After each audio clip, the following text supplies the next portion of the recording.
윤석열 검찰에 대해서 반면교사를 꼭 삼으셔야 되는데 윤석열 총장에 대해서 국민들이 왜 이렇게 뜨거운 환호를 보낼까요?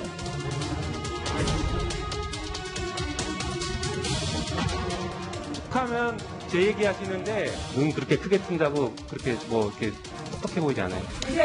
입니다. 표현.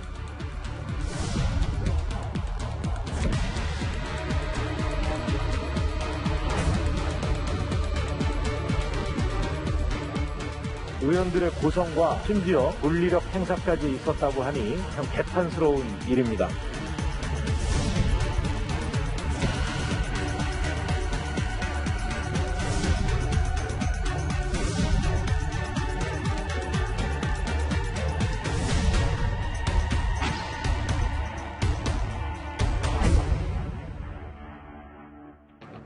예, 오늘 뉴스탑10은 바로 여기부터입니다. 어제 저희가 김호수 검찰총장 후보자 청문회 소식을 집중적으로 살펴봤었는데요. 그런데 어제 뉴스탑10이 끝난 이후에는 여야 간 고성이 오고 가면서 결국 청문회가 파행으로 끝이 났습니다. 그러니까 김호수 없는 김호수 청문회였는데요. 가장 논란이 컸던 장면부터 저희가 바로 한번 만나보겠습니다. 김영민 의원에 대해서 굉장히 유감을 표명하지 않을 수 없고 앞으로 김영민 의원이 고소고발된 사건을 모두 까집어서 김영민 의원을 비난해도 다 받아들이겠습니까? 지켜야 될 도리가 있잖아요.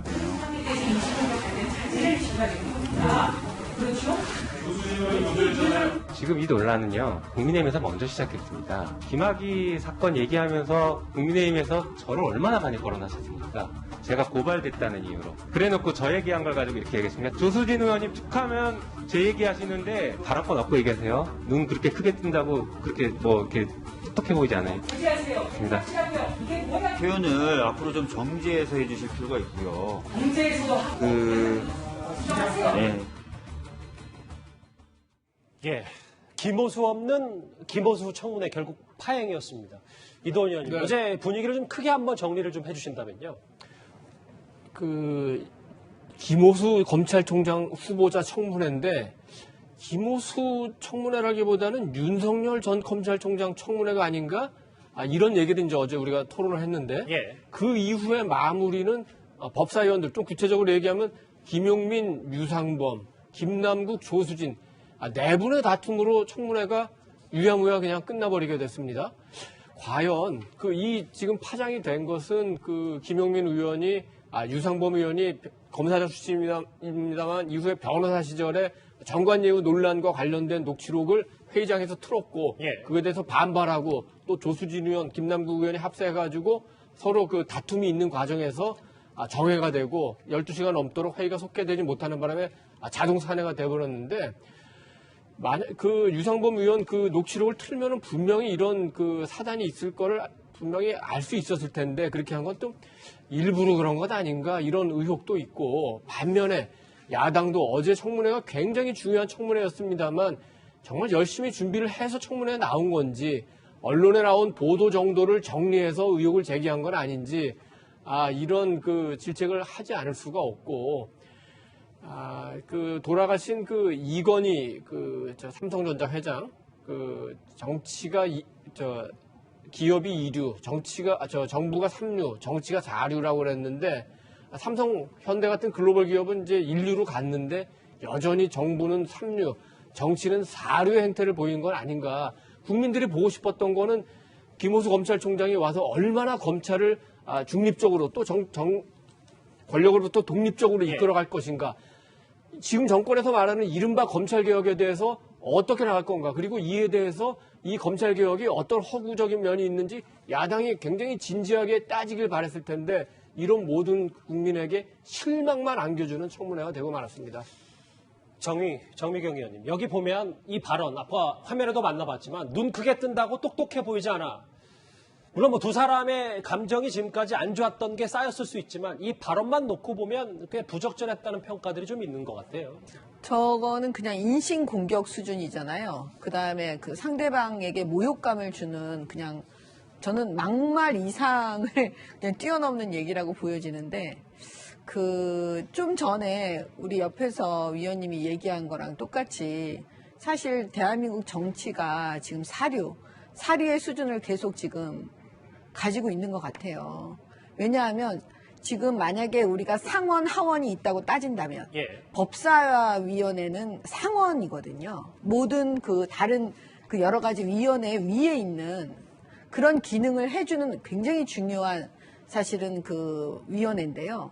이 법사위원들의 지금 여당 의원들 수준이 이거밖에 안 된다고 보면 얼마나 저도 실망인데 정치하는 사람으로서도 다 실망일 텐데 그냥 국민들께서 바라보기에 그냥 이거 화면 돌려버릴 것 같아요, 제 느낌에.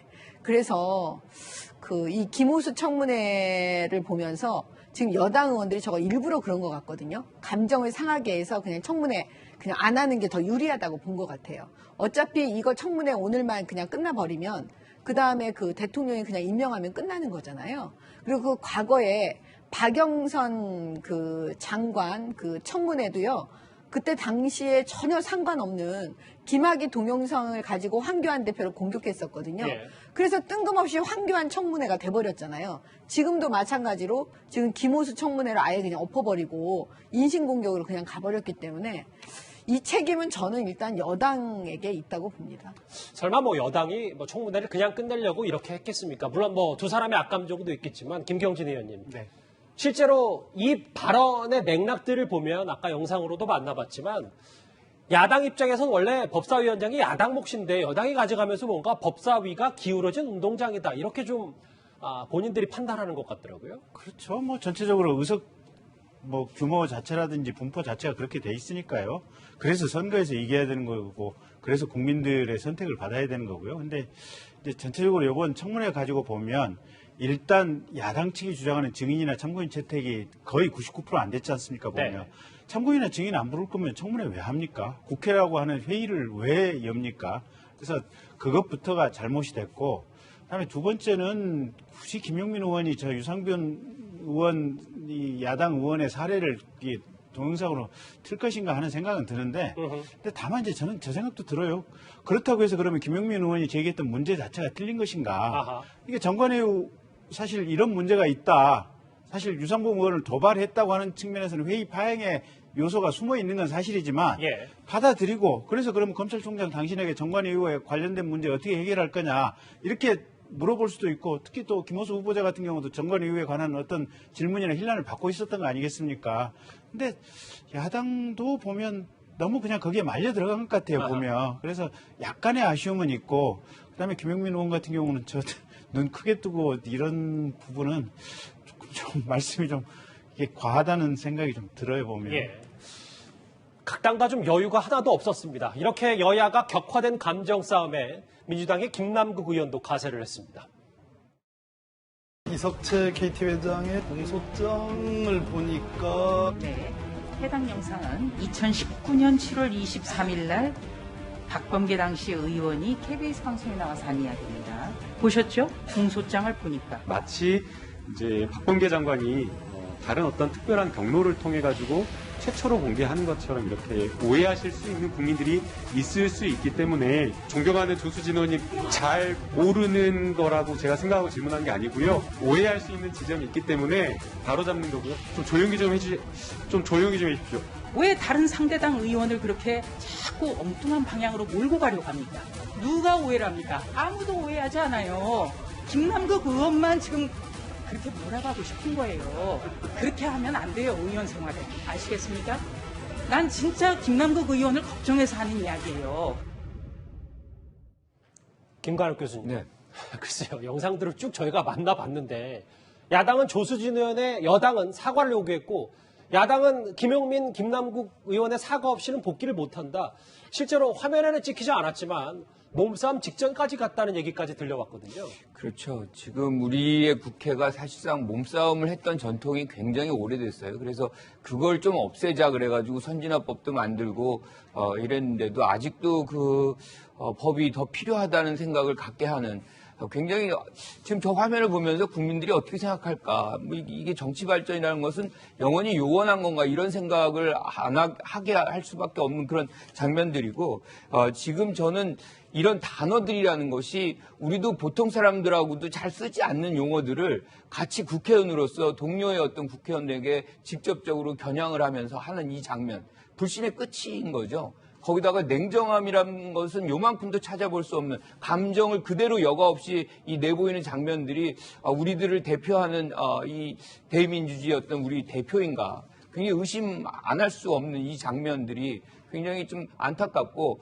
특히나 여기 아까 뭐 전 의원님 말씀하셨지만 법사위란 말이에요. 예. 법사위가 사실상 뭐 자구수정이니 뭐 법제의 검토권을 갖고서 지금 뭐 상원 역할을 지금 하고 있는데 사실 그런 것도 가질 그런 자격도 없는 것으로 보여요. 그리고 사실상 법에도 그런 내용은 없거든요. 그러니까 빨리 그 내용을 철폐하고 사실상 모든 사실 그 우리가 상임위가 본회의로 바로 올릴 수 있는 능력이 다 있습니다. 그래서 이 부분도 좀 고치고 국회의원들 저런 분들은 저는 뭐 윤리가 작동을 좀 안 하나요? 윤리 작동해서 이런 말들을 하시는 분들을 어떤 형태로든 징계를 해서 좀 정화돼야 되는 거 아닌가 이런 생각합니다.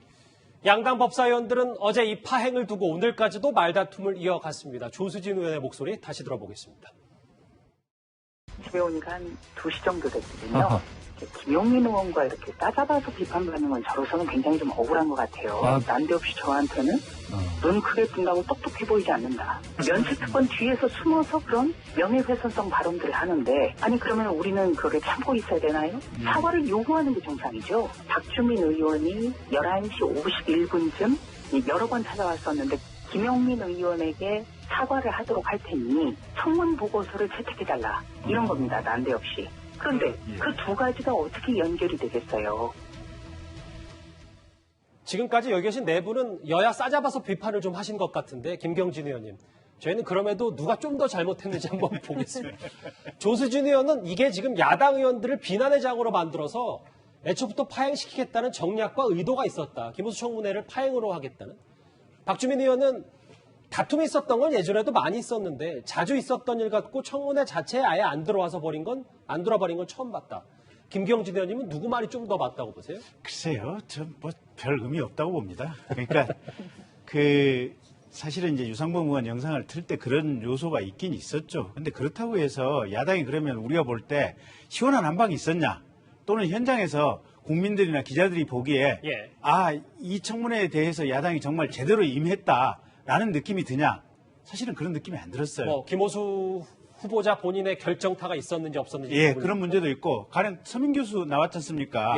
그러면 이 서민 교수 같은 경우는 지금 조국 관련 수사와 관련해서 현 정권이 검찰에 대해서 취했던 여러 가지 잘못된 행태에 대해서 조국 흑서라고 하는 책을 써가지고 조목조목 비판을 했던 그런 분 아니겠습니까?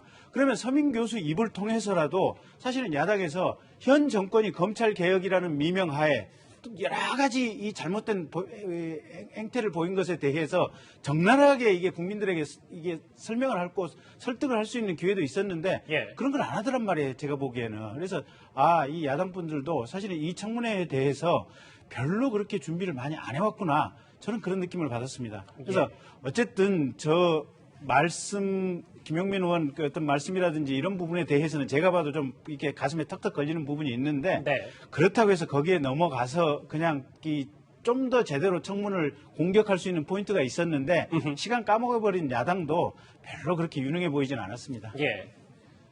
김경진 의원님께서 잠시 언급을 좀 해주셨는데요. 조수진 의원과 격하게 싸운 김용민, 김남국 두 여당 의원은 이 조국 전 장관과도 꽤 인연이 깊어서 이른바 조국 키즈라고도 불립니다. 어제 참고인으로 출석한 조국 흑서의 공동저자 서민 교수와도 이 의원들이 입씨름을 했습니다.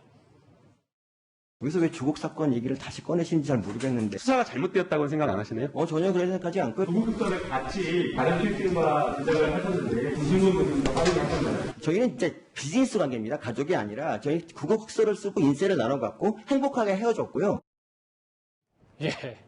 어제 청문회 참 다른 의미로 볼거리는 참 많았는데 이도훈 의원님. 오늘 제가 오랜만에 진중권 전 교수의 SNS를 인용하면 공통점은 둘 다 멍청하다는 것인데 차이점을 설명을 했어요. 근데 이제 이거는 본인의 얘기가 아니고 한 여당 의원의 말을 인용했다는 건데 참 그럼에도 불구하고 이것도 좀 거친 비판 아닌지 모르겠습니다. 그러니까 진중권 전 교수가 얘기하려는 취지는 이해하겠습니다. 그렇지만 인용을 했다 하더라도 그 현직 국회의원들한테 멍청하다고 하는 거는 조금 너무 과한 것 같습니다. 그래도 우리가 정치인을 비판할 때도 그 기본적인 예우는 갖춰주는 게 좋을 것 같고, 다만 이제 진중권 전 교수가 말하고 싶었던 건 이런 것 같아요. 요즘 그 두 분, 김용민 의원, 김남국 의원이 굉장히 이제 언론에 많이 나오고, 또 때로는 여당을 대표해서 나오고 그러면서 굉장히 이제 많은 사람에게 알려지지 않았습니까? 예. 그러니까 유명해진다는 건데, 유명해진다는 게 예를 들어서 김연아 선수나 뭐 손흥민 선수, 뭐 BTS 이렇게 유명해지는 게 있고, 같은 유명해지면 조금 그 뉘앙스가 다른 게 있습니다. 조국 교수라든지 윤미향 의원이라든지 추미애 전 장관이라든지 굳이 뭐 영어로 하면 어느 쪽이 꼭 그렇다는 것보다는 뭐 famous라는 단어가 있고 notorious라는 단어가 있는데 우리나라에서는 그걸 뭐 아주 그렇게 정확하게 구분을 하지 않죠. 다만 지금 이제 이분들이 자주 언론에 등장하고 또 황운하 의원, 당은 다르지만 최강욱 의원, 그 열린민주당 대표죠. 이런 분들이 이제 자주 노출이 되면서 유명해지니까 어느덧 여권의 얼굴이 되는 거 아닌가. 기존의 여권의 얼굴이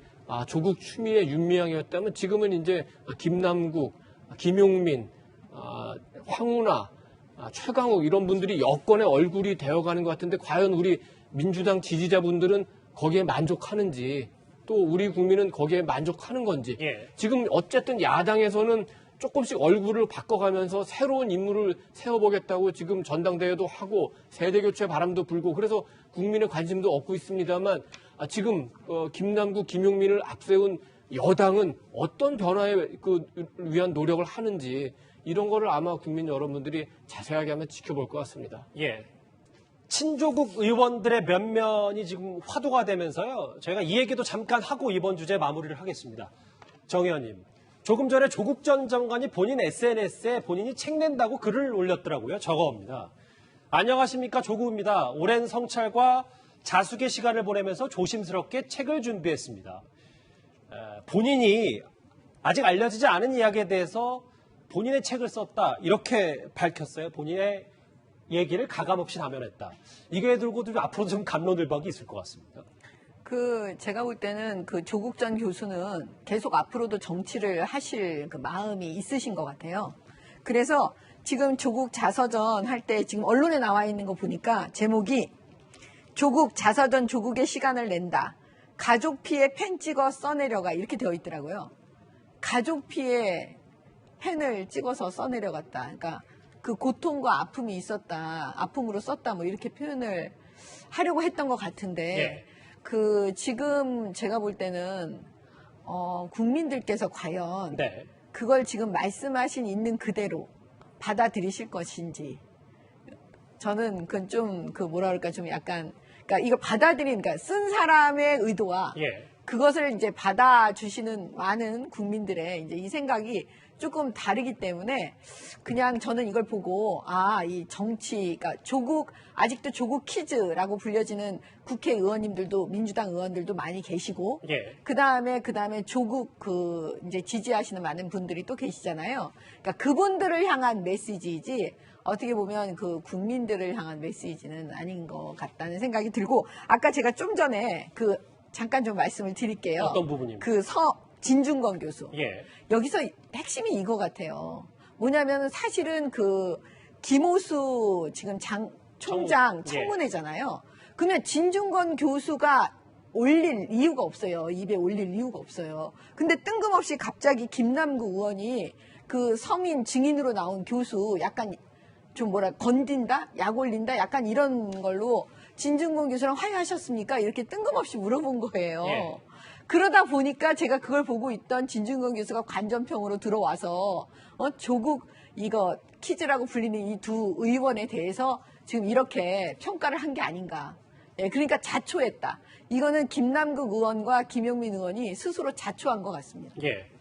김관욱 교수님, 조국 전 장관 자서전 얘기 짧게만 하나 더 볼게요. 아까 촛불 시민들에게 바친다라는 얘기를 했는데 물론 본인이 책을 내는 건 뭐 누구나 낼 수 있고 자유입니다만 아직도 이제 본인 가족에 대한 재판이 끝나지 않은 상황에서 현 정부의 초대 민정수석으로서 혹은 법무부 장관으로서 이런 얘기를 책으로 내는 게 적절한가? 이 부분은 좀 논란이 될 수 있지 않습니까? 뭐 개인적으로 내는 것에 문제는 없다고 봅니다. 그리고 지금 뭐 조국 전 장관이 다른 일을 할 수 있는 상황이 아니거든요. 그러니까 뭐 집에 거의 칩거하다 보고 있으니 이제 본인이 주장하고 싶은 얘기들을 이제 책으로 만들어내고 있는 것 같아요. 그런데 저는 이제 촛불 시민들에게 보낸다는 것인데 이것이 그분들에게 누가 안 됐으면 좋겠다는 것입니다. 그러니까 이 안에는 제가 읽어보질 않았지만 모든 것이 사실과 일치하는 내용들로 좀 적혀 있으면 그 자체로서 가치가 있지만 이것이 변명이라든가 사실과 반하는 그런 내용들이 된다 그러면 오히려 촛불 시민들에게 누가 되는 수가 있거든요. 그래서 저는 그런 부분 조금 우려스러운 부분이 있다는 말씀을 드리고 우리가 조적조란 얘기 많이 했어요. 조국의 적은 조국이다. 그렇죠. 그런 현상이 이 책을 통해서 또 발생이 안 됐으면 좋겠다는 거 한마디 말씀드리고 아까 우리 이제 초선 의원들 얘기 잠깐 더 하면 이분들 지금 뭐 유상범, 조수진, 김남국, 김용민 다 초선입니다. 초선 의원들이 이런 정도를 보이면 사실 한국 정치 미래가 없어요. 좀 반성을 해야 된다는 생각을 있어서 제가 거론을 하고 마무리를 합니다. 서민 교수 나와서 조국 국서 얘기 나오니까 자서전 얘기 저희가 짧게만 짚고 넘어가려고 했는데 발언권들을 다 달라고 하셔서 김경진 의원, 이도원 의원 짧게 한마디씩만 부탁드릴게요. 김 의원님부터요. 저는 일단 법원의 판결이 조국 장관 오천 조건가의 조범동 씨 지금 항소심에서 실형 4년 나왔잖아요. 그다음에 조국 동생 그 웅동학원 채용비리 관련해가지고 실형 1년 나온 걸로 지금 기억하고 있거든요. 그다음에 조국 부인 정경심 교수 지금 1심에서 실형 4년 나와서 지금 복역하고 있잖아요. 그러면 법원에서 수없이 많은 법원에서 1심 또는 2심에서 징역 4년, 징역 1년, 징역 4년 이렇게 나왔는데 도대체 그러면 그 판결들은 뭐라는 것인지 일단 조국 교수께 한번 그걸 한번 반문을 하고 싶고 두 번째는 제가 기억하는 장면은 그때 청문회 때 이제 압수수색을 하고 정경심 교수에 대해서 기소를 하니까 그 조국 교수가 그때 조국 지명자였죠. 끝장 토론을 해보자. 그래서 기자도 자꾸 11시간인가를 이게 문답을 아마 끝장 문답을 했었던 기억이 나요, 보면. 청문회 직전에 했었죠? 예. 근데 과연 그 끝장 문답을 했던 내용 중에 지금 이 시점에 법원의 판결을 기준을 가지고 봤을 때 그때 조국 교수는 얼마만큼 진실을 얘기했을까 한번 스스로 그 영상을 가지고 한번 되짚어 보시라라는 말씀 드리고 싶습니다. 이도원 의원님 짧게 좀 부탁드릴게요. 조국 전 장관이 가족의 피를 펜에 찍은 마음으로 써내려갔다고 하는데 굉장히 격정적이고 이제 어떻게 보면 좀 선정적인 표현인 것 같습니다. 뭐 피를 토하는 심정으로 써내려간 거는 뭐 개인적으로는 뭐 이해가 가는 측면이 있습니다만 이 책을 내면서 소개한 페이스북 글에 관해서는 조금 논의할 부분이 있는 것 같습니다. 우선 오랜 성찰과 자숙의 시간을 보냈다고 하는데 그 시간 동안 지금 계속 페이스북에 여러 가지 글을 올리면서 너무 잦은 거 아니냐. 그래도 가족이 감옥에 가 있는데 이렇게까지 할 필요했냐는 지적까지 받았죠. 그리고 사실상 유폐에 들어갔다고 그러는데 제가 알기로는 조국 전 장관이 측근들을 통해서 국회의원들과 약속도 잡는 걸로 알고 있기 때문에 유폐라는 말은 잘 안 맞는 것 같고 가장 중요한 거 검찰 언론 보수야당 카르텔이 유포해놓은 허위 사실이 압도적으로 전파됐다. 김 의원도 잠깐 말씀하셨지만 1심에서 입시 비리뿐만 아니라 펀드 관련해서도 자본시장법 위반 등으로 유죄가 선고한 부분들이 있습니다. 그래서 많지 않고 이 부분 수백만 촛불 시민께 촛불이라는 것이 어떤 민주당이나 진보의 전유물이 아닙니다. 박근혜 전 대통령의 어떤 국정 운영, 불통 그리고 최순실 씨 관련해서 거짓을 얘기한 거 이런 거에 대해서 온 국민 진보뿐만 아니라 보수의 다수 국민들이 광화문으로 나와서 결국은 탄핵에 이른 것이죠. 이 인식 자체가 굉장히 문제가 있다고 뭘 노리는 건지 모르겠습니다. 험한 길이 남아있지만 묵묵히 걷고 있다. 뭐 정치적 부활을 생각하는 건가요? 아니면 재판에 어떤 영향을 미치는 건가요? 아무래도 이 책이 어떻게 내용이 나올지 모르지만 본인에게 얼마나 도움이 될지 또 그가 담았던 문재인 정부에게 얼마나 도움이 될지 또 여권에 얼마나 도움이 될지 이건 잘 모르겠습니다. 알겠습니다. 오늘 뉴스탑10 첫 번째 주제 원주제인 김호수 후보자 청문회 파행 얘기와 생각보다 더 격정적인 토론이 이어졌던 조국 전 장관 자서전 얘기까지 만나봤습니다.